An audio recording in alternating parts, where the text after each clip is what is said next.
اعوذ باللہ من الشیطان اللعین الرجیم بسم اللہ الرحمن الرحیم والشمس وضحاها والقمر اذا تلاها والنہار اذا جلاها واللیل اذا یغشاها والسماء وما بناها والارض وما طحاها ونفس وما سواها فألهمها فجورها وتقواها قد افلح من زکاها وقد خاب من دساها رب اشرح لي صدری ویسر لی امری واحلل عقدۃ من لسانی یفقهوا قولی ان اللہ وملائکتہ یصلون علی النبی یا ایھا الذین آمنوا صلوا علیہ وسلموا تسلیما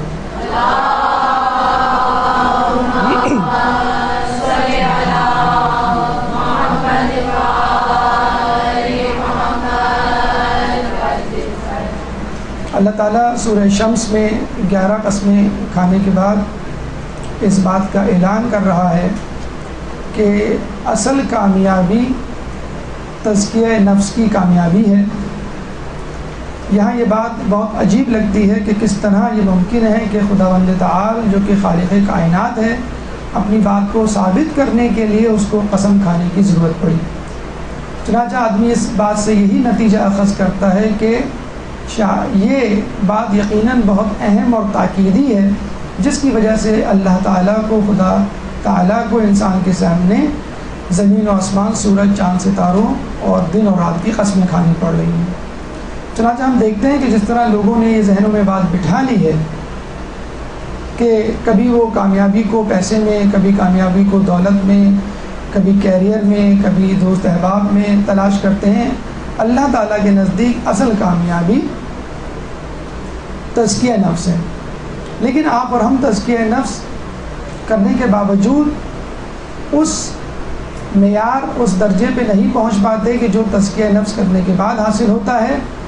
اس کی جب وجوہات تلاش کی جاتی ہیں تو اس میں ایک اہم وجہ یہ نکلتی ہے کہ ہم نے اپنے نفس کو نہیں سمجھا، اس وجہ سے تزکیہ نفس صحیح نہ کر سکیں۔ چنانچہ اسی مسئلے کو، سبب کو مد نظر رکھتے ہوئے آج کے موضوع کا عنوان، آج کے درس کا عنوان نفس کی سائنس یعنی نفس کی حقیقت اور نفس کا تجزیہ ہے۔ ہماری گفتگو ان مراحل پر مشتمل ہوگی، یعنی سب سے پہلے فضائل اس حوالے سے کہ نفس کتنی زیادہ اہمیت رکھتا ہے، وہ کیا دلائل ہیں جس کی وجہ سے تجزیہ نفس، تزکیہ نفس سے پہلے ضروری ہے، ان مسائل اور ان کا حل کا تذکرہ کہ جو اس سلسلے میں پیش آتے ہیں، اجزائے نفس یعنی نفس کے اجزاء کا مرکب ہے، اور اطلاق یعنی جو باتیں ہم نے کی ہیں اس حوالے سے کیا پریکٹیکل اپلیکیشن بنتی ہے۔ سب سے پہلے فضائل یا اہمیت نفس کے حوالے سے قرآن کی طرف چلتے ہیں۔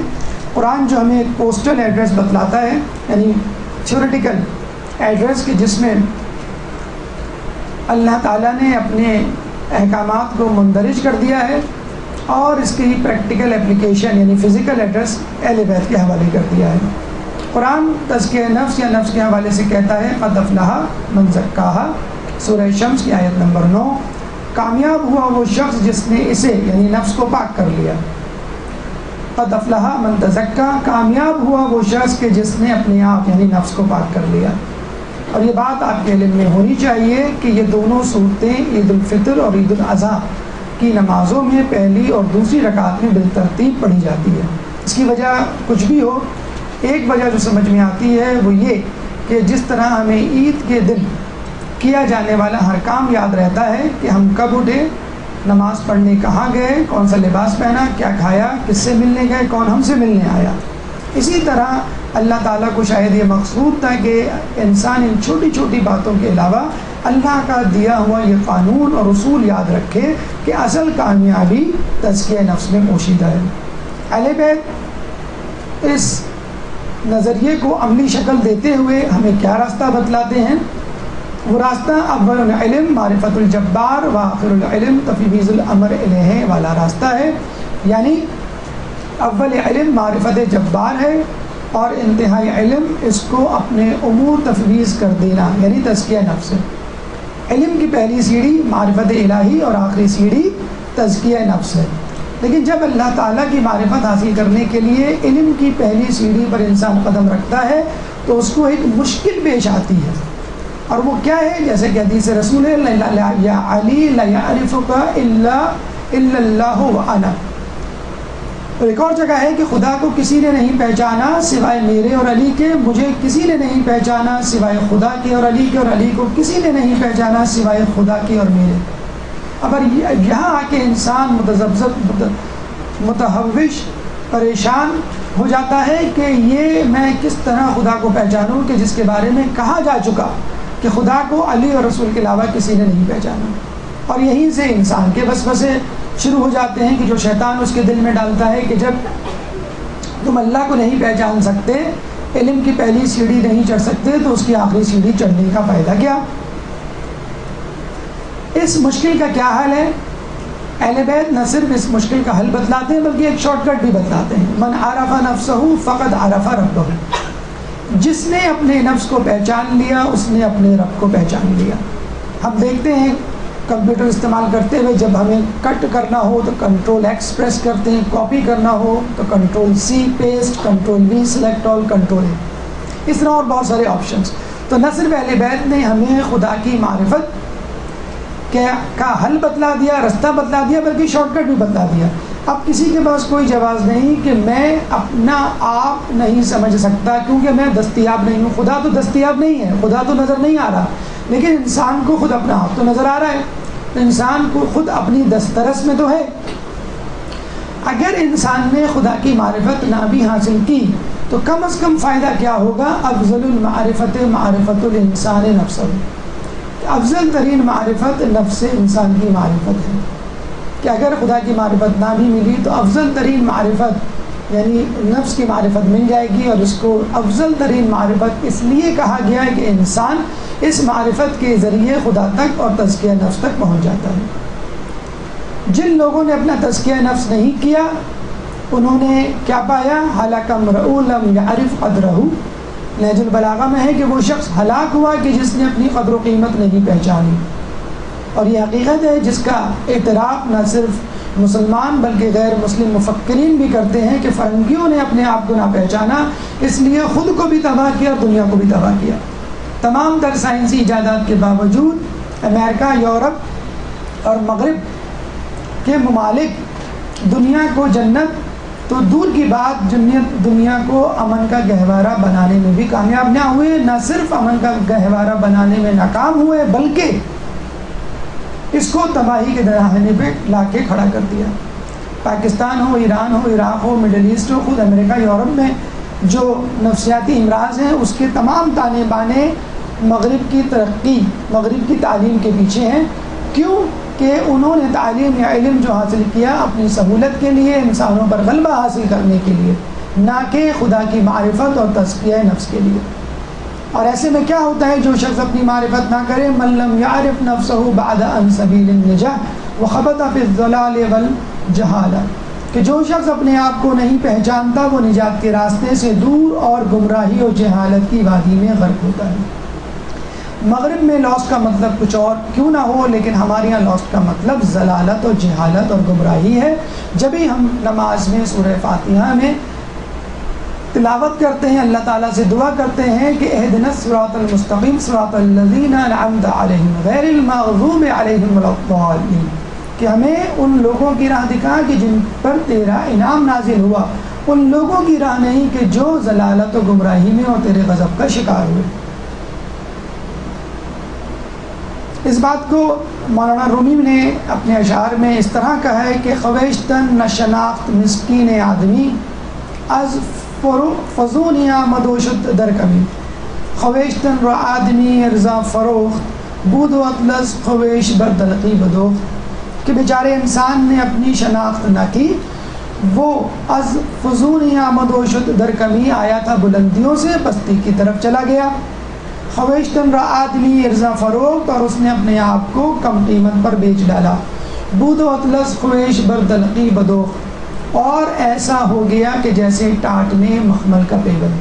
انسان جنت سے آئی ہوئی مخلوق، معصوم مخلوق، افضل ترین مخلوق، اشرف المخلوقات، لیکن جب دنیا میں آیا تو اس دنیا فانی سے دل لگا بیٹھا اور اپنے آپ کو اس کا حصہ سمجھ بیٹھا، اور یوں لگ رہا ہے کہ دنیا کہ ٹاٹ میں انسان کا مخملی پیوند لگ گیا۔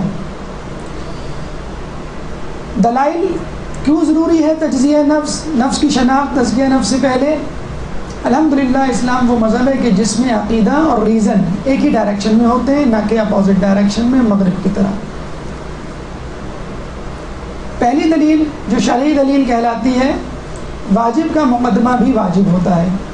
وضو نماز کے لیے واجب ہے، خود بذات خود اپنے طور پر واجب نہیں، کیونکہ نماز کی شرائط میں وضو شامل ہے، اور نماز واجب ہے، اسی لیے نماز پڑھنے کے لیے وضو بھی واجب ہے۔ عملی دلیل میڈیکل کی تعلیم کے حوالے سے آپ کو معلوم ہے کہ 5 سال انسان کو یہ علم حاصل کرنا ہوتا ہے، جس میں 2 سال نارمل باڈی اسٹرکچر اور فنکشن، اور 3 سال ایب نارمل یعنی ڈیزیزز اور ان کی ٹریٹمنٹ۔ تو جب ایک انسان میڈیکل پڑھتے ہوئے جسمانی امراض سے پہلے جسمانی ساخت نارملٹی کو معلوم کرتا ہے، تب کہیں جا کے وہ ڈیزیزز کے علاج کا، جسے کہتے ہیں کہ قابل ہوتا ہے کہ ڈیزیزز کا علاج کر سکے۔ اسی طرح جب تک ہم نفس کے اجزاء کا معلوم نہیں کریں گے، اس وقت تک نفس کے اندر پیدا ہونے والی بیماریوں کے بارے میں بھی ہمیں نہیں معلوم ہوگا۔ لوگ کہتے ہیں کہ اس میں بہت سارے مسائل ہیں، اور ایک نہیں 100 مسائل ہیں، 99 مسائل ہیں۔ ایک مسئلہ خود ان کی اپنی ذات ہوتا ہے کہ خود نہیں چاہتے۔ یہاں پہ ہم ان گنت مسائل تو نہیں ڈسکس کر سکتے۔ ہاں 2 مسئلے جو اہم ترین ہیں اس نفس کی شناخت میں رکاوٹ کے حوالے سے، وہ آپ کے سامنے بیان کر دیتے ہیں۔ پہلا مسئلہ جو مغربی ممالک میں نظر آتا ہے وہ یہ کہ مجھے میرا نفس نظر نہیں آتا، جو چیز مجھے نظر نہیں آتی میں اسے کیسے تسلیم کر لوں؟ خدا، جنت، دوزخ، آخرت، برزخ، موت کے بعد کے حالات چونکہ ہمیں نظر نہیں آتے، اس لیے ہمیں اس کے بارے میں تگ و دو نہیں کرنی چاہیے۔ اور جو لوگ مغرب دنیا سے تعلق نہیں رکھتے، اسلامی دنیا سے تعلق رکھتے ہیں، مشرقی ماحول میں پلے بڑے ہیں، وہ یہ کہتے ہیں کہ میں کس سے پوچھوں؟ ہر ایک کی اپنی اپنی بولی ہیں، ہر ایک کے اپنے اپنے نظریات ہیں۔ آئیے ان دونوں سوالات کا جوابات تلاش کرتے ہیں۔ سینگ از بلیونگ، یہ حقیقت ہے کہ جو کچھ نظر نہیں آتا اس پہ کس طرح تسلیم کر لیا جائے؟ ہاں، ہمیں اگر نظر آتا ہے تو اپنا چشمہ، اپنا لباس، اپنا گھر، اپنی گاڑی، اپنا موبائل، گھر کے فرنیچر، کارپیٹ اور پردے، مادیت سے مربوط ہر شے ہمیں نظر آتی ہے۔ اور اگر نہیں نظر آتا تو خود اپنا آپ۔ ہمارا آپ سے سوال ان لوگوں سے کہ جو کہتے ہیں کہ مجھے نفس نظر نہیں آتا، میں کیسے مان لوں؟ میں کیوں نفس شناسی میں پڑھوں؟ کیا آپ کو بیکٹیریا نظر آتے ہیں؟ ہمارا دوسرا سوال، کیا کبھی آپ نے وائرس سے ملاقات کی؟ تیسرا سوال، پریام کس چڑیا کا نام ہے؟ بیکٹیریا آپ نہیں دیکھ سکتے، وائرس آپ نہیں دیکھ سکتے، پریام جس کے بارے میں کہا جاتا ہے کہ پروٹین پارٹیکل ہے جو وائرس سے بھی چھوٹا ہے، وائرس بیکٹیریا سے بھی چھوٹا ہے۔ ابھی دنیا اس مخمصے میں تھی کہ بیکٹیریا جانور ہے یا پودا، وائرس بیچ میں آ گیا کہ یہ کیا شے ہے، اس کا تعلق کس اینیمل سے ہے، کیونکہ اس کی سیل میمبرین ہی نہیں۔ پریون کے بارے میں آیا کہ نہ اس کی سیل میمبرین ہے، نہ سائٹوپلازم ہے، نہ نیوکلیس ہے، بس ایک پروٹین پارٹیکل ہے، اور اتنا خطرناک پروٹین پارٹیکل جو الزائمر جیسی ڈیزیز، میڈ کاؤ جیسی ڈیزیز کا سبب بن رہا ہے۔ تو یہ وائرس وہ جراثیم جو ہم دیکھ نہیں سکتے لیکن اس پر یقین تو رکھتے ہیں۔ اب آپ کہیں گے سر یہ بہت چھوٹی چھوٹی چیزیں یہ ہم کیسے دیکھ سکتے ہیں، کسی بڑی چیز کا نام بتائیے۔ ٹھیک، کیا آپ سورج دیکھ سکتے ہیں؟ جی ہاں دیکھ سکتے ہیں۔ سورج سے بڑا سیارہ ہے جس کا نام ہے سائرس، کیا آپ نے اس کو دیکھا؟ نہیں۔ پولوکس جو سائرس سے بھی بڑا ہے، لوگوں کو نظر نہیں آتا۔ آرکٹورس، ریجل، ایلڈیبرام، بیٹل گویس، اور اب 15واں سب سے بڑا ستارہ اینٹیرس، جس کے بارے میں کہا جاتا ہے کہ وہ سورج سے 800 گنا بڑا ہے اور 10,000 گنا روشن۔ یہ چیزیں آپ کو کیوں نظر نہیں آتی؟ اگر بیکٹیریا اور وائرس چھوٹے ہیں اور چھوٹے ہونے کے سبب نظر نہیں آتے تو یہ تو ستارے بڑے ہیں، بڑے ہونے کے باوجود نظر کیوں نہیں آتے؟ اس موقع پہ ہمیں قطع رحمی یاد آتی ہے کہ بیکٹیریا، وائرس، پریون جو ہے وہ غریب رشتہ داروں کی طرح ہیں جو قریب ہوتے ہوئے بھی نظر نہیں آتے، اور بڑے ستارے امیر رشتہ داروں کی طرح ہیں جو دور ہونے کی وجہ سے نظر نہیں آتے. بہرحال اس وقت آپ کے ذہنوں میں یہ سوال، یہ توجہ ضرور آ رہی ہوگی کہ سر ہم ان کو دیکھ سکتے ہیں، بیکٹیریا، وائرس، پریون کو مائکروسکوپ کے ذریعے، خوردبین کے ذریعے، اور ستاروں کو، اینٹیرس، بیٹلگوس وغیرہ کو دوربین کے ذریعے. جی ہم آپ سے اتفاق کرتے ہیں، ہمیں آپ کے اس دعوے پہ، دلیل پہ کوئی اعتراض نہیں، اور ہم اسی لمحے فکر، اسی مرحلہ فکر پہ آپ کو لانا چاہتے تھے کہ ان چیزوں کو، چاہے وہ بڑی ہوں یا چھوٹی، جو نظروں سے اوجھل ہیں، ایک عام آدمی کو نظر نہیں آتی، ضروری ہے کہ کسی وسیلے کے واسطے یا واسطے کو بیچ میں لایا جائے. بغیر مائکروسکوپ، بغیر ٹیلیسکوپ کی یہ چیزیں نہیں دیکھ سکتے. بالکل اسی طرح خدا، جنت، دوزخ اور نفس کو دیکھنے کے لیے کسی واسطے اور وسیلے کی ضرورت ہے. کس واسطے اور وسیلے کی ضرورت ہے یہ ہم آپ کو بعد میں بتلائیں گے. ایک نیوز سن لیجیے. ڈان اخبار میں پروفیسر عطاء الرحمان نے ونڈرس ورلڈ آف سائنس میں دعویٰ کیا کہ یہ تمام تر کائنات جو ہم دیکھ چکے ہیں، صرف 4% ہے اس پوری کائنات کا جو ابھی باقی ہے دیکھنا. یاد رہے کہ یہ وہ کائنات ہے جس کے بارے میں ہمیں معلوم ہے کہ ہمیں معلوم ہے. اس کائنات کے بارے میں کیا کہنا کہ جو ہمیں نہیں معلوم کہ ہمیں نہیں معلوم. ہو سکتا ہے کچھ عرصے بعد کہیں گے نہیں ہمیں 4% نہیں 2% معلوم تھا. بہرحال اس 4% کو دیکھنے کے لیے لیٹ سے 1400 سال لگے. بقیہ 96% کائنات کو دیکھنے کے لیے کتنے سال لگیں گے؟ 33,600 سال. کیا آپ اور ہم اس وقت تک زندہ رہیں گے؟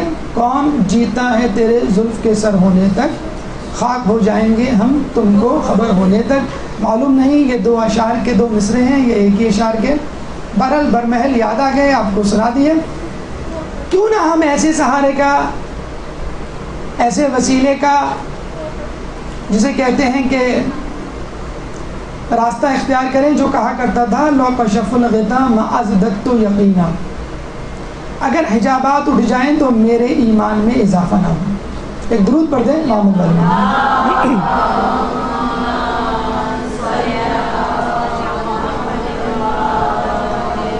تو ثابت ہوا کہ ستاروں، سیاروں، بیکٹیریا، وائرس، پریون کو دیکھنے کے لیے اگر کسی وسیلے، کسی مشین کی ضرورت ہے تو نفس کی حقیقت، خدا، جنت، دوزخ کو دیکھنے، پرکھنے، سمجھنے، معرفت حاصل کرنے کے لیے بھی کسی وسیلے کی ضرورت ہے، اور وہ وسیلہ اہل بیت ہے.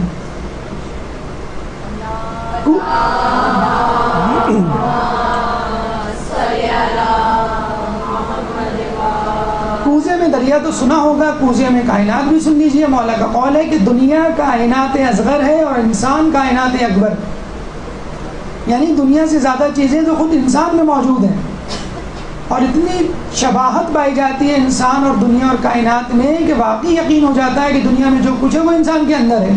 مثلاً دنیا میں 1/3 ٹھوس ہے اور 2/3 پانی. انسان کے جسم کا بھی یہی حال ہے کہ 1/3 ٹھوس ہے اور 2/3 پانی. دنیا میں سب سے زیادہ مقدار میں پایا جانے والا عنصر، ایلیمنٹ، سوڈیم ہے. اسی طرح انسان کے جسم میں بھی iron, calcium, potassium, bicarbonate. Sodium کو لے لیں تو sodium is 97% of the total solid mass of the اور solid elements of the body. اسی طرح دنیا میں بھی یہی حال ہے. جس طرح دنیا میں پایا جانے والا سب سے کثیر مایع پانی ہے، اسی طرح انسان کے جسم میں بھی پایا جانے والا سب سے کثیر مایع پانی ہے. یہ اور بہت ساری مثالیں دی جا سکتی ہیں، لیکن چونکہ ہمارا موضوع نفس کی حقیقت، نفس کی شناخت، نفس کی سائنس ہے اور ان قوتوں کے بارے میں تجزیہ ہے جو ہم کرنے جا رہے ہیں، چنانچہ کائنات کی قوتوں کے بارے میں تھوڑا سا آپ کے سامنے ایک زاویہ رکھ دیں. کہا جاتا ہے کہ کائنات میں 4 قوتیں کار فرما ہیں: قوت ثقل، قوت مقناطیس، نیوٹران، پروٹون. نیوکلس کے اندر موجود 2 قوتیں، قوت ثقل اور قوت مقناطیس. Gravitational force, electromagnetic force and the 2 forces within the nucleus. ان 4 فورسز کو ڈسکور کرنے اور اس کے بارے میں یونیفیکیشن تھیوری کو فارورڈ کرنے، فارمولیٹ کرنے پر ڈاکٹر عبدالسلام کو نوبل پرائز ملا. مسلمان دنیا کا پہلا سائنسدان ڈاکٹر عبدالسلام کو یونیفیکیشن تھیوری فارورڈ کرنے میں کہ کائنات فقط 4 قوتوں پر مشتمل ہے اور کائنات بننے سے پہلے یہ 4 قوتیں ایک ہی تھیں، اب 4 میں تقسیم ہو گئی ہیں اور پوری کائنات ان 4 قوتوں پر ہے. اور مولا بھی فرما رہے ہیں کہ کائنات انسان کے اندر ہے. اب یہ دیکھتے ہیں کہ کائنات کی 4 قوتوں اور انسان کے اندر 4 قوتوں میں کیا مماثلت ہے. لیکن نفس ہے کیا؟ جسم پلس نفس از اکول ٹو انسان. نفس کے اور بھی متبادل نام ہیں، عقل، روح یا جان. زندہ حالت میں اس کو ہم نفس کہتے ہیں، مردہ حالت میں روح. تو اس میں کسی بھی کنفیوژن کی ضرورت نہیں ہے. عروج السادہ صفحہ نمبر 56 میں نفس اور روح کو ایک ہی چیز قرار دیا ہے. اب نفس ہمارے جسم کے اندر کرنٹ کی طرح بہہ رہا ہے. جس طرح ایک تار میں سے کرنٹ نکال دیا جائے تو وہ مردہ ہو جائے گا، اسی طرح انسان کے جسم میں سے نفس کا کرنٹ نکال دیا جائے تو انسان مردہ ہو جائے گا. نفس کے اسباب میں دلائل کہ نفس ہے یا نہیں ہے، نفس کیوں ہے، اس کے بارے میں کیا منطق ہے، اس کی پوری تفصیل سورہ بنی اسرائیل آیت نمبر 85 میں وَقُلْ يَسْأَلُونَكَ عَنِ الرُّوحِ قُلِ الرُّوحُ مِنْ أَمْرِ رَبِّي، کہ یہ تم سے روح کے بارے میں سوال کرتے ہیں، ان سے کہہ دو کہ روح امر ربی ہے. وَمَا أُوتِيتُم مِنْ عِلْمٍ إِلَّا قَلِيلٌ، اور تمہیں بہت کم علم دیا گیا ہے. یعنی روح کا علم بہت قلیل ہے، بہت کم ہے، اسی طرح جس طرح خود خدا کا علم قلیل ہے، کم ہے. اور یہی وہ کمال ہے جسے ہمیں حاصل کرنا ہے. ذَلِكَ الْكِتَابُ لَا رَيْبَ فِيهِ هُدًى لِّلْمُتَّقِينَ الَّذِينَ يُؤْمِنُونَ بِالْغَيْبِ. یؤمنون بالغیب، بالغیب کون ہے؟ اصل لوگ ہدایت یافتہ متقی جو غیب پر ایمان رکھتے ہیں. نفس غیب ہے، خدا غیب ہے، جنت دوزخ غیب ہے. اور مزید تفصیل آپ کو معراج السعادہ نامی کتاب مولا احمد عراقی میں مل جائے گی. ہم اس تفصیل میں نہیں جا رہے کہ وہ کیا تھیوریز ہیں جس سے ہم نفس کو ثابت کر سکتے ہیں. یہاں ہمارا مقصد آپ کو نفس کے اجزاء بتلانے ہیں. جس طرح ایک انسان کے جسم کے ڈفرینٹ آرگنز ہوتے ہیں، ہارٹ ہے، لنگز ہیں، کڈنی ہے، برین ہے. اور آج کل کا انسان جب بیمار ہوتا ہے تو رسپیکٹو اسپیشلسٹ کے پاس جاتا ہے.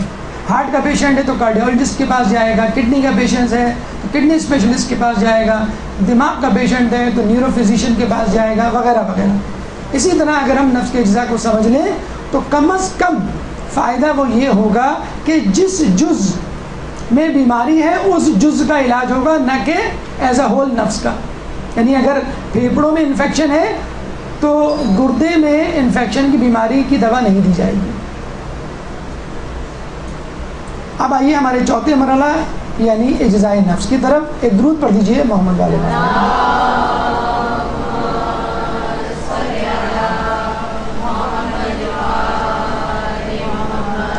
اجزاء نفس، جس طرح ہمارے جسم میں بہت سارے آرگنز ہیں، نفس 4 آرگنز، 4 سسٹم پر مشتمل ہے: شہوت، غضب، وہم اور عقل. ان چاروں اجزاء کے مختلف فنکشنز ہیں اور ان چاروں اجزاء میں بیماری پیدا، بگاڑ پیدا یا انحراف پیدا ہونے کی وجہ سے انسان نفس کی بیماریوں میں مبتلا ہوتا ہے. آئیے پہلے جز یعنی شہوت کے بارے میں پڑھتے ہیں. شہوت کیا ہے؟ شہوت کی تعریف یہ ہے کہ یہ فائدے کا حصول چاہتا ہے. یعنی وہ قوت ہے نفس کے اندر جو اپنے لیے فائدہ تلاش کرتی ہے. کیسا فائدہ؟ مثلا کھانا، مثلا پینا، مثلا سونا، ہر وہ کام جس سے آپ کے جسم کو راحت ملے. اے سی میں بیٹھنا، سائے میں بیٹھنا، آرام کرنا، یہ بھی شہوت کی قوت کے تحت ہوتا ہے. وہ لوگ جو فقط شہوت کے دل دادہ ہیں اور آرام طلب ہیں اور جو چاہتے ہیں کہ بس مجھے فائدہ ہی فائدہ ہوتا رہے، ایسے لوگ مادیت پرست کہلاتے ہیں. ان کو حیوانات سے تشبیہ دی جاتی ہے اور ان کی مثال ایسی ہے کہ جیسے نفس ایک حکومت ہے اور اس حکومت میں وزیر خزانہ ہے. وزیر خزانہ لوگوں سے ٹیکسز وصول کرتا ہے کہ زیادہ سے زیادہ پیسے حاصل کر کے خزانے کو بھرا جائے اور بادشاہ عیاشی کرے. اسی طرح قوت شہوت یہ چاہتی ہے کہ انسان زیادہ سے زیادہ لگژریز اور سہولتوں کا عادی ہوتا چلا جائے اور اپنے آپ کو مکمل طور پہ آرام طلب بنا لیں۔ اس کی دوسری مثال بچے ہو سکتی ہیں۔ عہدہ یعنی اگر ہم گھر میں اس کو اپلائی کریں اس مثال کو، تو بچے شہوت کی مثال ہے، یعنی بچے کو نہیں معلوم کہ کیا غلط ہے کیا صحیح، بس وہ چاہتا ہے مجھے کھانا پینا سونا کھیلنے کی اجازت دی جائے۔ لیکن جیسے ہم نے آپ کو بتایا کہ چاروں اجزاء امپورٹنٹ ہیں، اصل جو ہدف ہے کہ اس کا استعمال کب اور کتنا کر رہے ہیں۔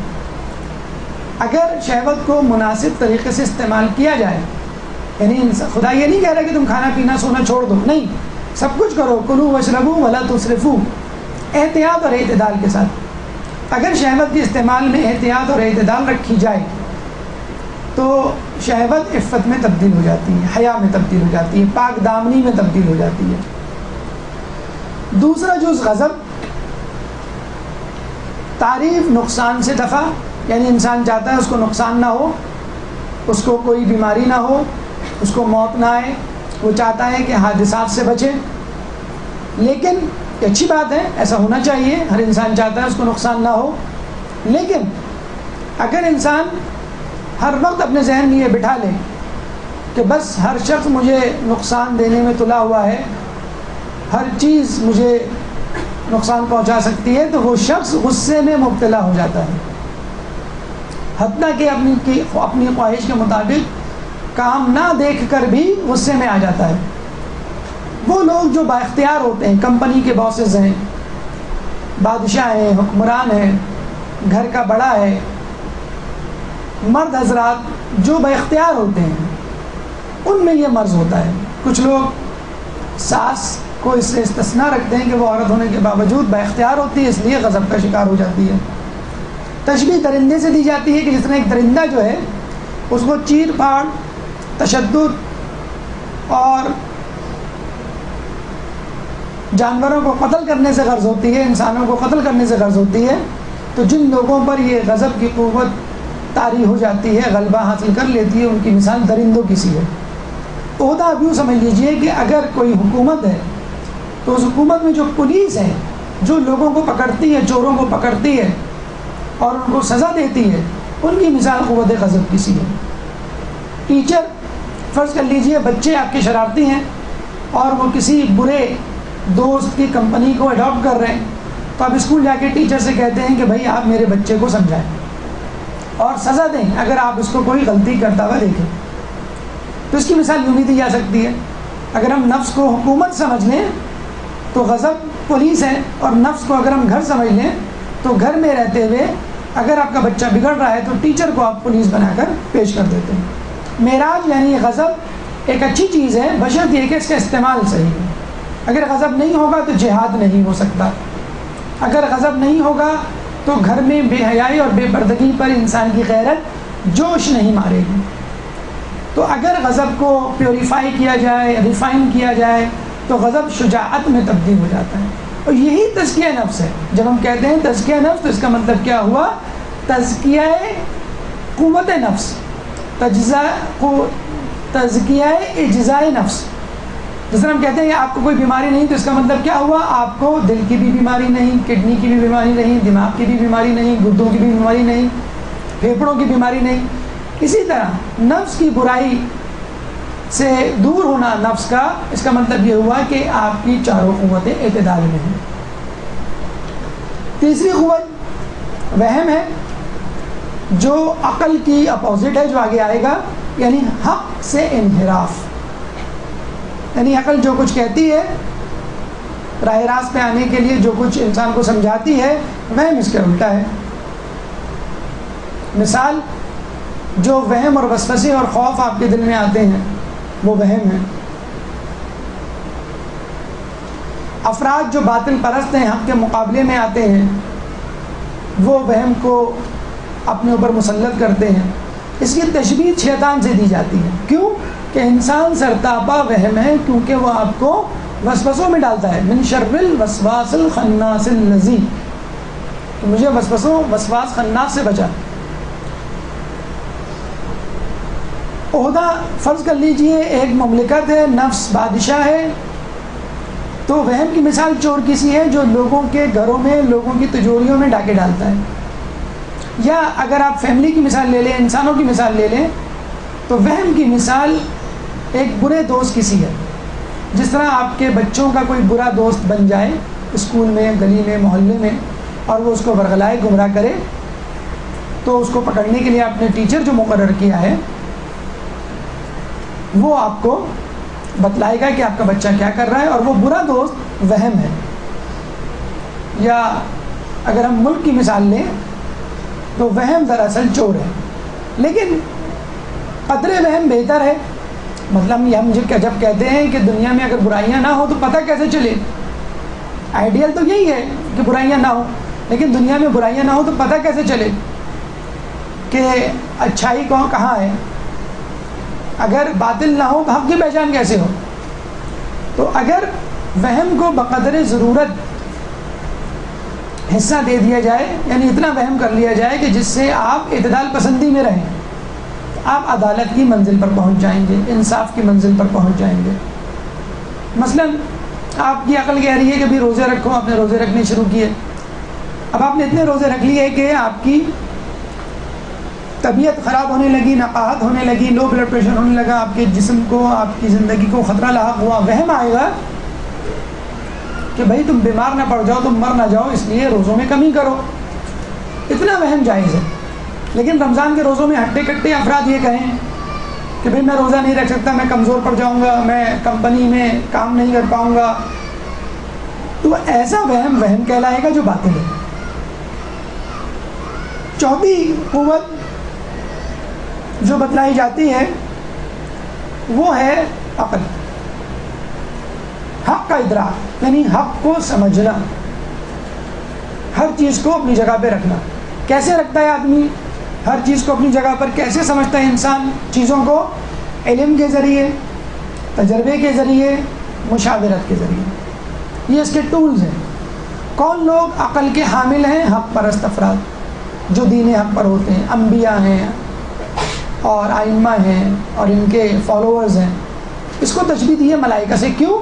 کہ ملائکہ میں صرف عقل ہوتی ہے، شہوت اور غضب اور وہم نہیں ہوتا. جس طرح ہم نے دیکھا کہ شہوت کو تشبیہ دی حیوان سے. کیوں؟ کہ حیوانوں میں صرف شہوت ہوتی ہے، غضب، وہم اور عقل نہیں ہوتا. اسی طرح غضب کو نسبت دی ہے، تشبیہ دی ہے درندوں سے. کیوں؟ کہ درندوں میں فقط غضب ہوتا ہے، عقل، وہم اور شہوت نہیں ہوتی. اگر ہم یہ سمجھ لیں کہ نفس ایک مملکت ہے، ایک ملک ہے، تو اس میں عقل وزیر اعظم کہلائے گی کہ وزیر اعظم بادشاہ کو، حکمران کو صحیح مشورے دیتا ہے تاکہ اس کی حکومت قائم رہے. اور اگر ہم گھر کی انسانوں کی مثال لیں تو عقل کی مثال والدین کی سی ہے کہ وہ ہر حالت میں اپنے بچوں کا اچھا چاہتے ہیں، بھلا چاہتے ہیں. یعنی بچے شہوت ہیں اور وہ بار بار ضد کرتے ہیں، کھانا پینا سونا. اگر بچوں کو کہا جائے اسکول نہ جاؤ، وہ اسکول نہیں جائیں گے. ہوم ورک نہ کرو، وہ ہوم ورک نہیں کریں گے. کیوں؟ ان کو شعور نہیں ہے. اس لیے ماں باپ ان کو سمجھاتے ہیں، کھانا پینا بھی دیتے ہیں، سونے کے لیے بھی دیتے ہیں، کھیلنے کے لیے بھی ٹائم دیتے ہیں، ٹی وی دیکھنے کے لیے بھی ٹائم دیتے ہیں اور پڑھاتے بھی ہیں. عقل ڈیسائیڈ کرے گی کہ شہوت کو کتنا استعمال کرنا ہے، کب روزہ رکھنا ہے، کب روزہ نہیں رکھنا ہے، کب سونا ہے، کب نہیں سونا ہے، کب فجر کے لیے، تہجد کے لیے اٹھ جانا ہے، کب دن میں بھوکا پیاسا رہنا ہے. یہ عقل ڈیسائیڈ کرے گی کہ شہوت کو کتنا استعمال کرنا ہے. یہ عقل ڈیسائیڈ کرے گی کہ وہم کو کتنی جگہ دینی ہے. آپ گھر میں سو رہے ہیں، ٹھک سے کوئی آواز آتی ہے، آپ اٹھتے ہیں، چیک کرتے ہیں دروازے کا مین گیٹ گھر کا بند ہے کہ نہیں. ٹھیک ہے، جائز وہم ہے. لیکن بغیر کسی آواز کے بار بار آپ اٹھتے ہیں دروازے کو چیک کرنے کے لیے، یہ کہلائے گا وہم جو عقل کے ماتحت نہیں ہے. اسی لیے جس طرح تینوں قوتیں ضروری ہیں، عقل بھی ضروری ہے، اور صرف عقل کا ہونا ضروری نہیں، عقل کا صحیح استعمال ضروری ہے. جس طرح ہم نے کہا کہ شہوت، غضب اور وہم بری چیز نہیں، ان کا استعمال ہمیں بتلائے گا کہ وہ بری ہیں کہ نہیں. اعتدال پسندی ان کو معراج کی طرف لے جائے گی، اور افراط و تفریط، زیادتی اور کمی، ان کو انحراف اور بے اعتدالی کی طرف، گناہوں کی طرف. اسی طرح یہ نہ سمجھ لیں کہ اگر ہم کہیں کہ فلاں انسان عقل مند ہے تو اس کا مطلب یہ ہوا کہ وہ راہ نجات پر ہے، صراط مستقیم پر ہے۔ اسرائیل میں ہر سال 500 PhD پاس ہوتے ہیں۔ پوری دنیا میں اسلامی ممالک کی تعداد 57 ہے۔ ہر سال 57 کنٹریز میں 500 PhD پیدا نہیں ہوتے۔ تو کیا اسرائیل میں رہنے والے افراد عقل مند ہیں اور مسلم دنیا میں رہنے والے عقل مند نہیں؟ نہیں، ایسا نہیں۔ عقل ہونے کے باوجود اگر آدمی گمراہی کے راستے میں ہے، خدا کو نہیں مانتا، ظلم میں حصہ لیتا ہے، تو ہم کہیں گے کہ یہ اپنی عقل کا مس یوز کر رہا ہے، یا جہاں استعمال کرنا چاہیے وہاں نہیں کر رہا۔ مثلا میں ڈاکٹر عبدالسلام کی مثال لوں گا کہ تمام تر نوبل پرائز اور محنت اور کاوشوں کے باوجود ان کا عقیدہ قادیانی تھا۔ جب حکومت نے قادیانیوں کو نان مسلم قرار دیا تو ڈاکٹر عبدالسلام پاکستان کا ملک چھوڑ کر چلے گئے۔ لیکن قرآن کے معاملے میں یہ اتنے کٹر تھے کہ نوبل پرائز جب حاصل کرنے گئے تو سورہ ملک کی آیات پڑھی کہ نظر اٹھا کے دیکھو کہ تمہیں اللہ کی کائنات میں کوئی شگاف نظر آئے گا، پھر نظر اٹھا کے دیکھو کیا تمہیں کوئی شگاف نظر آئے گا، اور ہر مرتبہ تمہاری نگاہ حسرت و یاس کے ساتھ تمہاری طرف پلٹ جائے گی۔ یہ آیت انہوں نے پڑھی نوبل پرائز کی سیریمنی میں جب ان کو نوبل پرائز دیا گیا۔ وہی بات آ جاتی ہے کہ آپ نے اپنی عقل کو نوبل پرائز کے لیے استعمال کر لیا، فزکس کے لیے استعمال کر لیا، دنیا کے لیے استعمال کر لیا، لیکن نہ کیا تو نفس شناسی کے لیے نہیں کیا، اسلام کے لیے نہیں کیا، معرفت الہی کے لیے نہیں کیا۔ تو عقل مند ہونا ضروری نہیں، حکیم ہونا ضروری ہے۔ عقل رکھنا اتنا زیادہ امپورٹنٹ نہیں ہے جتنا حکمت رکھنا ضروری ہے۔ تو ہر عقل مند شخص حکیم یا صراط مستقیم پر نہیں ہوتا۔ ہم بھی اپنے معاشرے میں دیکھتے ہیں بہت سارے ایجوکیٹڈ لوگ ہوتے ہیں لیکن داڑھی نہیں رکھتے، حجاب نہیں کرتے، نماز نہیں پڑھتے، تو ایسے لوگوں کو عقل مند تو کہیں گے لیکن حکیم نہیں کہیں گے۔ جینیس ہے، انٹیلیجنٹ ہے، لیکن اللہ تعالیٰ کے مطلوب افرادوں میں سے نہیں۔ یہ تمام تر اجزاء نفس کی تفصیل ہم نے اس چارٹ میں سمیٹ دی ہے تاکہ ایک نظر ڈال کر آپ فوراً سمجھ جائیں کہ مثلاً قوت شہوت کی تعریف حصول فائدہ ہے، ہر انسان چاہتا ہے اس کو فائدہ ہو، مثال کھانا پینا سونا، اور جن لوگوں نے فقط شہوت کو اپنا ہدف بنا لیا ہے ان کی مثال مادیت پرست افراد کی سی ہے، اور ایسے لوگوں کو حیوان سے تشبیہ دینی چاہیے کیونکہ حیوان میں صرف شہوت ہے۔ عہدہ ان کا وزیر خزانہ جیسا ہے یا بچوں کسی طبیعت ہے کہ جو نہیں سمجھتے کہ اصل نقصان کس میں ہے، اصل فائدہ کس میں ہے۔ لیکن اگر شہوت کو پیوریفائی کر لیا جائے، پیک معراج پہ پہنچا دیا جائے تو وہ عفت میں تبدیل ہو جائے گی۔ دوسری قوت غضب جس کی تعریف یا فنکشن دفاع نقصان یعنی موت، مرض، حادثہ سے دوری بااختیار لوگوں میں پائی جاتی ہے اور اس کو تشبیہ درندوں سے دی جاتی ہے، مثال پولیس اور ٹیچر، وہ ٹیچر جو سزا دے طالب علم کو غلط کام کرنے پر۔ معراج شجاعت ہے۔ وہم حق سے انحراف کرتی ہے، عقل کی ضد ہے۔ وسوسہ، خوف اس کی مثالیں ہیں۔ افراد جو وہم کو اپنے اوپر طاری رکھتے ہیں، عقل کو اس کی راہ سے ہٹاتے ہیں، باطل پرست ہیں۔ تشبیہ شیطان سے دی جاتی ہے۔ عہدہ چور کا سا ہے، لوگوں میں اس کی مثال برے دوست جیسا ہے۔ معراج عدالت۔ قوت عقل کی تعریف ادراک حق، چیزوں کو پہچاننا، مثال علم تجربے کے ذریعے حاصل کیا جاتا ہے، اس عقل کو بڑھایا جاتا ہے۔ حق پرست افراد اس کی مثال ہیں۔ ملائکہ سے تشبیہ دی جاتی ہے کہ ان میں فقط عقل پائی جاتی ہے، دیگر 3 چیزیں نہیں پائی جاتی۔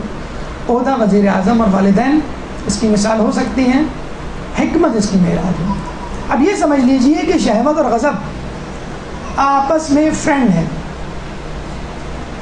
اگر ہم دیکھ لیں دونوں کا مطمئن نظر یہی ہے کہ زیادہ سے زیادہ فائدہ حاصل کرو اور نقصان سے دور رہو۔ وہم اور عقل ایک دوسرے کے اپوزٹ ہیں فنکشن میں۔ وہم حق سے انحراف سکھاتا ہے اور عقل اس کو راہ راست پر لے کر آتا ہے۔ اگر آپ کا ذہن جو ہے وہ ثقیل گفتگو سن کر تھوڑا سا کنفیوز ہو رہا ہے تو ان تمام گفتگو کو ہم ایک اصول بنا کر آپ کے سامنے پیش کر دیتے ہیں جس کے 5 نکات ہیں۔ تمام تر گفتگو سننے کے بعد ہم جس نتیجے پر پہنچے ہیں وہ یہ کہ چاروں قوتیں برحق ہیں، ناکارہ نہیں، ان کو جوڑ کر ایسی تصویر، ایسی سیرت، ایسا کردار پیش کرنا ہے جو خدا کے نزدیک قابل قبول ہو۔ یہ ہماری گفتگو کا 5واں مرحلہ۔ 5 اصول اب تک کی گفتگو سے ہم نے اخذ کیے ہیں، رول آف تھم، یعنی بالکل بیسک پرنسپلز۔ چاروں قوتیں یعنی عقل، غضب، شہوت اور وہم ضروری ہے، کوئی بھی ناکارہ نہیں۔ ہاں، ان کا صحیح استعمال خدا کی رضا دلا سکتی ہے، اور یہی تزکیہ نفس ہے۔ کس وقت شہوت کو استعمال کیا جائے، کس وقت غضب کو، کس وقت وہم کو، اور اس کا فیصلہ یقیناً عقل کرے گی۔ غلط استعمال خدا کی ناراضگی کا سبب بن سکتی ہے، یہی نفس پرستی ہے۔ یعنی شہوت کو آپ غلط استعمال کریں، رمضان کے روزے نہ رکھیں، دن میں کھائیں پئیں، رات میں فجر کی اذان صبح ہو رہی ہے، آپ سوتے رہ جاتے ہیں۔ آپ نے کس کو فالو کیا؟ شہوت کو فالو کیا۔ لیکن عقل یہاں پر آ کر آپ کو بتلا دے کہ بس اب 5 بج گئے ہیں، فجر کی نماز کا وقت ہو گیا ہے، جتنا سونا تھا سو لیا، اب اپنی نیند کو ختم کر دو، شہوت کو ختم کر دو۔ یہ ہے شہوت کا صحیح استعمال۔ اسی طرح ایک شخص ہے، شوگر کا مریض ہے، ہم دیکھتے ہیں وہ شوگر کھا رہا ہے اپنے جسم کو لذت دینے کے لیے، تو ہم کیا کہیں گے کہ شہوت کا غلط استعمال ہے۔ عقل بتلائے گی کہ تمہیں زیادہ بسیار خوری نہیں کرنی چاہیے، شوگر نہیں کھانا چاہیے، نمک زیادہ نہیں کھانا چاہیے، وغیرہ وغیرہ۔ تو جو شخص بد احتیاطی کرتا ہے، شہوت، غضب اور وہم کو کھلا چھوڑ دیتا ہے اور عقل کو کنٹرول نہیں دیتا، ڈرائیونگ سیٹ پر نہیں بٹھاتا، ایسا شخص تزکیہ نفس نہیں کر رہا بلکہ نفس پرستی کر رہا ہے۔ کون سی قوت کتنی کہاں، یعنی کہاں کون سی اور کتنی قوت استعمال ہوگی، اس کا فیصلہ کون کرے گا؟ اس کا فیصلہ کوئی انسان نہیں کر سکتا۔ کیوں؟ کہ انسان نے اپنے آپ کو نہیں بنایا۔ تو جب آپ نے خود اپنے آپ کو نہیں بنایا، آپ کیسے جان سکتے ہیں کہ آپ کو کیا چاہیے، آپ کو کیا کرنا چاہیے، آپ کو کیوں کرنا چاہیے؟ چنانچہ ہمارے نفس کی حرکات و سکنات، احکامات، ڈوز اینڈ ڈونٹس، ہیوز اور ہیو ناٹس کا فیصلہ خدا کرے گا۔ کیوں؟ خدا ہمارے نفس کا خالق ہے۔ جس طرح ہم ٹی وی لے کر آتے ہیں، موبائل لے کر آتے ہیں خرید کے، لیپ ٹاپ لے کر آتے ہیں، کمپیوٹر لے کے آتے ہیں، تو ایک بروشر سامنے ہوتا ہے اس کمپنی کا۔ اب میں موبائل نوکیا کا خریدوں اور اس کے ساتھ بروشر جو ہے وہ سونی ایرکسن کا ہو، تو میں کس طرح اس کو آپریٹ کر سکتا ہوں؟ تو نفس خدا کا بنایا ہوا ہے، اصول و ضوابط دنیا کے چلائے جائیں تو نفس کبھی بھی نہیں سدھر سکتا۔ عملی مثالیں، پریکٹیکل اپلیکیشن کہ قرآن میں جو کچھ دیا گیا ہوا ہے، خدا کے جو احکامات ہیں، کیا اپنی جگہ پر قابل عمل ہیں، ان پر عمل کیا جا سکتا ہے، یا صرف خالی خولی باتیں ہیں؟ اس کے لیے ہمیں اہل بیت کی طرف دیکھنا ہوگا کہ جو ہمیں بتلائیں گے کہ ہم کس وقت کیا کام کریں، کون سی قوت کو چھوٹ دیں، کون سی قوت کو کنٹرول کر کے رکھیں۔ جیسے ہم دیکھتے ہیں کہ کسی بچے سے زیادتی ہو جاتی ہے تو ہم اس کو فوراً سزا دینے، مارنے پیٹنے نہیں بیٹھ جاتے۔ کیوں؟ ہم اپنے غضب کو کنٹرول کرتے ہیں۔ لیکن چور اگر آپ کے گھر میں اندھیرے میں رات کے 3 بجے کود جائے، ہم بغیر پوچھے اس کو مارنے کو دوڑتے ہیں۔ تو غضب کو، شہوت کو، وہم کو کہاں کس طرح استعمال کرنا ہے، اس کا فیصلہ خدا کرے گا عقل کے ذریعے جو قرآن میں درج ہے، اور اس کی عملی مثالیں اہل بیت کی صورت میں موجود ہیں۔ یہاں پر ایک مسئلہ حل کرتے چلیں کہ اشرف المخلوقات کون اور کیوں۔ روایتوں سے جو نتائج اخذ کیے گئے ہیں وہ یہ کہ اگر انسان پر شہوت کا غلبہ ہو تو حیوانوں سے بدتر، اگر غضب کا غلبہ ہو تو درندوں سے بدتر، اور عقل کا غلبہ ہو تو ملائکہ سے افضل۔ جب مولا سے پوچھا گیا تھا کہ ایسا کیوں، یہ کیوں نہیں کہا جاتا کہ شہوت ہو غالب تو حیوانوں کی طرح، غضب ہو غالب تو درندوں کی طرح، عقل کا غلبہ ہو تو ملائکہ کی طرح؟ شہوت اور غضب کا غلبہ ہونے پر حیوانوں اور درندوں سے بدتر کہا گیا ہے۔ کیوں؟ کہ حیوانوں میں عقل نہیں ہوتی، اس لیے وہ اپنی شہوت کو کنٹرول نہیں کر سکتے۔ انسان تو کنٹرول کر سکتا ہے، اگر اس نے کنٹرول نہیں کیا وہ حیوانوں سے بھی بدتر ہوگا۔ اگر غضب کا غلبہ ہو گیا درندوں سے بدتر، کیوں؟ کہ درندوں کو عقل نہیں دی گئی، کہ وہ اس کو کنٹرول کر سکے، ہمیں تو دی گئی ہے۔ اور اگر عقل کا غلبہ ہو گیا تو ہم ملائکہ سے افضل کیوں، اس کے برابر کیوں نہیں؟ اس لیے کہ ملائکہ کو شہوت اور غضب نہیں دیا گیا، وہم نہیں دیا گیا، فقط عقل دی گئی ہے۔ اگر وہ نیکیاں کریں تو اس میں کیا کمال؟ اسی وجہ سے ان کو جنت نہیں دی جا رہی نیکیوں کے صلے میں، حالانکہ وہ ہزاروں سال سے اللہ تعالیٰ کی اطاعت اور عبادت کر رہے ہیں۔ انسان کو دی جا رہی ہے انعام کے طور پہ، کیوں؟ کہ اس کے اندر شہوت اور غضب موجود ہے، جس کو کنٹرول کر کے، قابو میں کر کے وہ اپنے آپ کو عقل کے حوالے کر رہا ہے۔ دوسرا مسئلہ، کچھ لوگ کہتے ہیں کہ کیا ہم شہوت کو استعمال کر کے جنت کی لالچ میں عبادت کر سکتے ہیں؟ کچھ لوگ پوچھتے ہیں کیا ہم دوزخ کے خوف کو ذہن میں رکھ کے قوت غضب کے تحت عبادت کر سکتے ہیں؟ جی ہاں، کر سکتے ہیں، جائز ہے۔ لیکن جو افضل عبادت ہے وہ کیا ہے؟ الہی ما عبدتک خوفا من نارک ولا طمعا فی جنتک ولکن وجدتک اہلا للعبادت فعبدتک۔ اے خدا، میں آتش دوزخ کی خوف سے یا بہشت کی طمع اور شوق میں تیری عبادت نہیں کرتا ہوں، مگر تجھ کو سزاوار پرستش جان کر تیری عبادت کرتا ہوں۔ یہ ہے اصل عبادت۔ ٹھیک ہے، آپ جنت کی لالچ میں قوت شہوت کے تحت جنت کے لیے عبادت کر لیں، جائز ہے۔ دوزخ سے ڈر کر گناہوں سے بچ جائیں، جائز ہے۔ لیکن افضل ترین عبادت یہ ہے کہ خدا کو لائق عبادت سمجھ کر اس کی عبادت کی جائے۔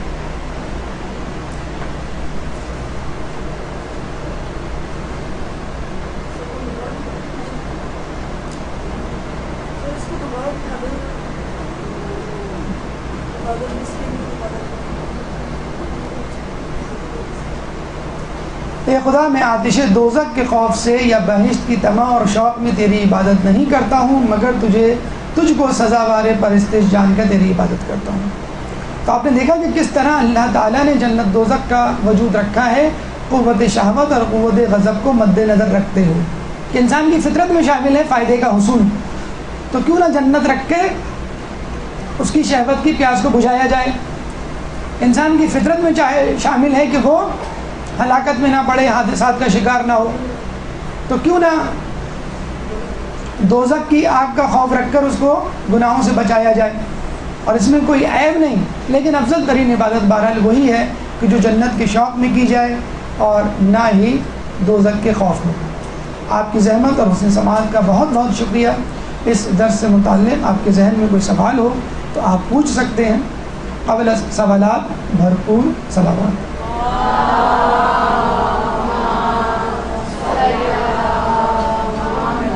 لم یعرف قدرہ، نہج البلاغہ میں ہے کہ وہ شخص ہلاک ہوا کہ جس نے اپنی قدر و قیمت نہیں پہچانی۔ اور یہ حقیقت ہے جس کا اعتراف نہ صرف مسلمان بلکہ غیر مسلم مفکرین بھی کرتے ہیں کہ فرنگیوں نے اپنے آپ کو نہ پہچانا، اس لیے خود کو بھی تباہ کیا اور دنیا کو بھی تباہ کیا۔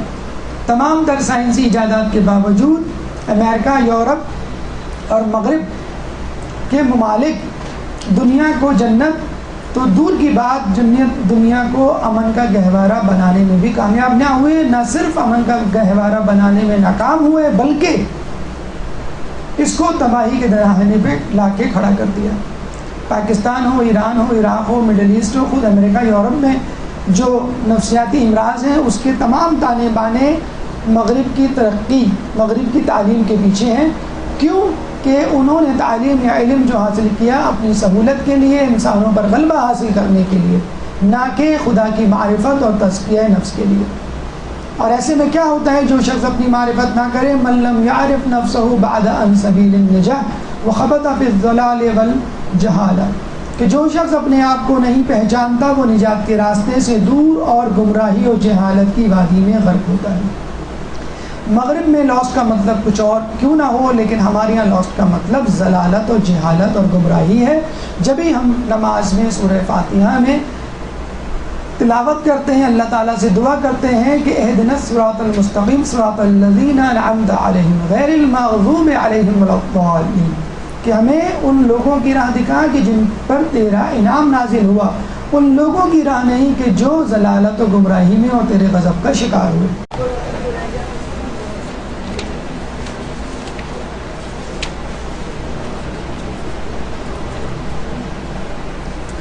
اعوذ باللہ من الشیطان اللعین الرجیم بسم اللہ الرحمن الرحیم والشمس وضحاها والقمر اذا تلاها والنہار اذا جلاها واللیل اذا یغشاها والسماء وما بناها والارض وما طحاها ونفس وما سواها فألهمها فجورها وتقواها قد افلح من زکاها وقد خاب من دساها رب اشرح لي صدری ویسر لی امری واحلل عقدۃ من لسانی یفقهوا قولی ان اللہ وملائکتہ یصلون علی النبی یا ایھا الذین آمنوا صلوا علیہ وسلموا تسلیما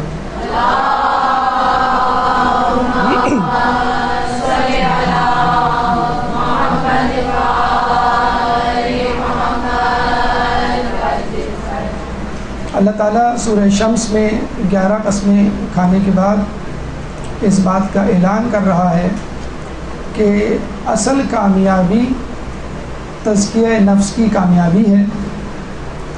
یہاں یہ بات بہت عجیب لگتی ہے کہ کس طرح یہ ممکن ہے کہ خداوند تعالی جو کہ خالق کائنات ہے اپنی بات کو ثابت کرنے کے لیے اس کو قسم کھانے کی ضرورت پڑی۔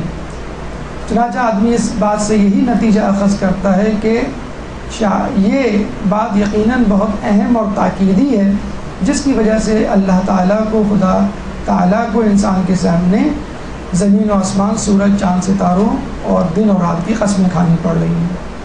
چنانچہ ہم دیکھتے ہیں کہ جس طرح لوگوں نے یہ ذہنوں میں بات بٹھا لی ہے کہ کبھی وہ کامیابی کو پیسے میں، کبھی کامیابی کو دولت میں، کبھی کیریئر میں، کبھی دوست احباب میں تلاش کرتے ہیں، اللہ تعالیٰ کے نزدیک اصل کامیابی تزکیہ نفس ہے۔ لیکن آپ اور ہم تزکیہ نفس کرنے کے باوجود اس معیار، اس درجے پہ نہیں پہنچ پاتے کہ جو تزکیہ نفس کرنے کے بعد حاصل ہوتا ہے۔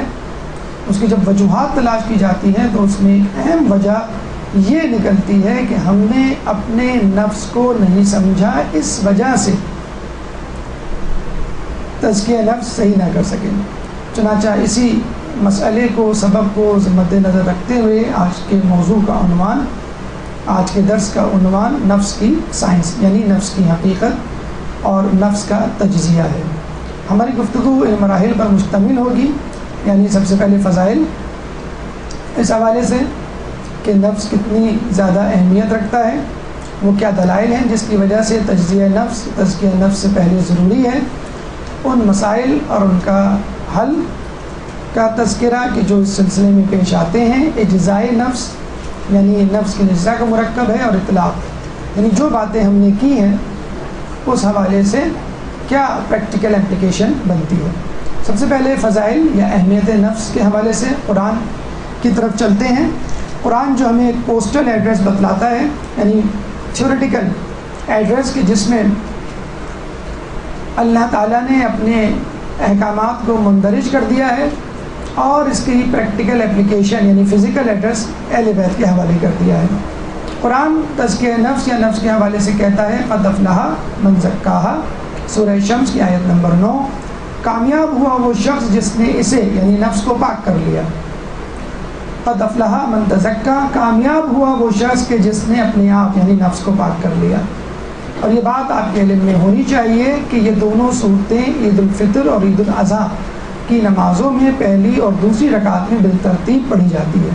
اس کی وجہ کچھ بھی ہو، ایک وجہ جو سمجھ میں آتی ہے وہ یہ کہ جس طرح ہمیں عید کے دن کیا جانے والا ہر کام یاد رہتا ہے کہ ہم کب اٹھے، نماز پڑھنے کہاں گئے، کون سا لباس پہنا، کیا کھایا، کس سے ملنے گئے، کون ہم سے ملنے آیا، اسی طرح اللہ تعالیٰ کو شاید یہ مقصود تھا کہ انسان ان چھوٹی چھوٹی باتوں کے علاوہ اللہ کا دیا ہوا یہ قانون اور اصول یاد رکھے کہ اصل کامیابی تزکیہ نفس میں پوشیدہ ہے۔ اہل بیت اس نظریے کو عملی شکل دیتے ہوئے ہمیں کیا راستہ بتلاتے ہیں؟ وہ راستہ اول العلم معرفت الجبار و آخر العلم تفویض الامر الیہ والا راستہ ہے، یعنی اول علم معرفت جبار ہے اور انتہائی علم اس کو اپنے امور تفویض کر دینا یعنی تزکیہ نفس ہے۔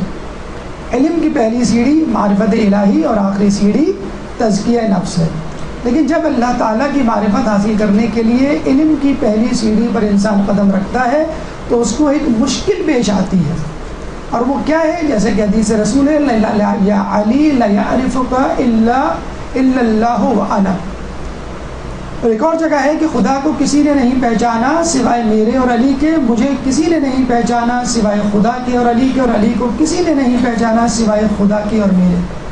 اگر یہاں آ کے انسان متذبذب، متحوش، پریشان ہو جاتا ہے کہ یہ میں کس طرح خدا کو پہچانوں کہ جس کے بارے میں کہا جا چکا کہ خدا کو علی اور رسول کے علاوہ کسی نے نہیں پہچانا.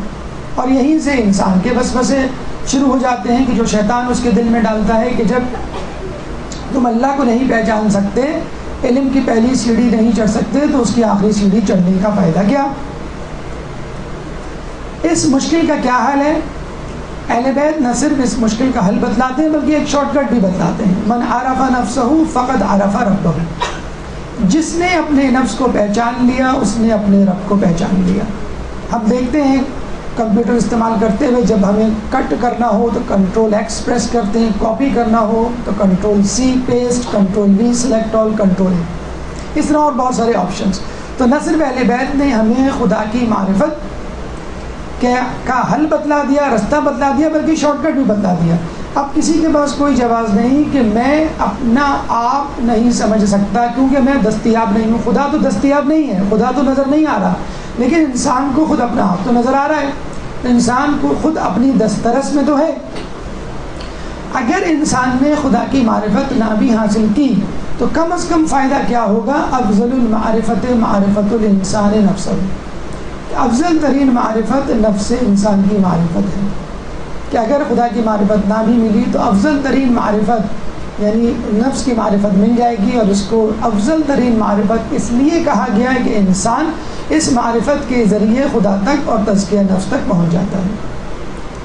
جن لوگوں نے اپنا تزکیہ نفس نہیں کیا انہوں نے کیا پایا؟ ہلاک امرؤ